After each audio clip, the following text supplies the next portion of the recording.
La crainte de Dieu. Voyez-vous, le Seigneur Jésus dit dans Jean chapitre 17, verset 3, « Or la vie éternelle, c'est qu'ils te connaissent, toi le seul vrai Dieu, et celui que tu as envoyé, Jésus-Christ. » La vie éternelle, c'est que nous connaissions. La vie éternelle est que nous marchions avec Dieu.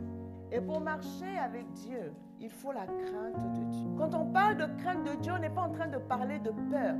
Parce qu'aujourd'hui, on prêche aux gens l'évangile de la peur. La peur d'aller en enfer, la peur de ne pas être heureux, la peur de ne pas être béni, la peur d'être maudit, la peur d'être rejeté. Je ne sers pas Dieu parce que j'ai peur d'aller en enfer. Je sers Dieu parce qu'il est juste de le servir. Je sers Dieu parce que c'est ma destinée. Je sers Dieu parce que c'est la source de mon épanouissement. Je ne donne pas ma dîme et mes offrandes parce que j'ai peur de ne pas être béni. Parce qu'en réalité, la bénédiction de l'Éternel sur ta vie ne dépend pas de ta dîme et de ton offrande. Dès la création du monde, lorsque Dieu crée Adam et Ève, il n'avait payé aucune offrande. Tu es béni dès la création. La volonté de Dieu, dès qu'il t'a envoyé sur cette terre, tu es envoyé avec une parole de bénédiction sur ta vie. Mais pour qu'elle s'accomplisse, tu as besoin de t'aligner avec celui qui a prononcé la bénédiction.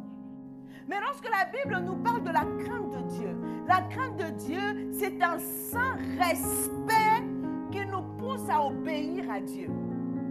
C'est un saint respect qui nous pousse à avoir de la considération pour Dieu. Une considération que l'on a pour un être que l'on reconnaît être au-dessus de nous, être le Tout-Puissant, être celui qui a la décision sur toute chose. L'amour pour Dieu, la crainte de Dieu se voit dans l'obéissance. L'obéissance repose d'abord sur la crainte de Dieu et non pas sur la peur. L'obéissance repose sur le saint respect qu'on a de Dieu. La crainte de Dieu est vitale, première chose. Deuxième chose, elle découle de la connaissance que nous avons de Dieu. Troisième chose, la crainte de Dieu nous enseigne la sagesse. Quatrièmement, la crainte de Dieu procure une raison saine. Cinquièmement, la crainte de Dieu permet qu'on se détourne du mal. 6, la crainte de Dieu nous amène à considérer ce que Dieu considère. 7, la crainte de Dieu met fin à la culture des apparences. Et 8, la crainte de Dieu amène l'accomplissement des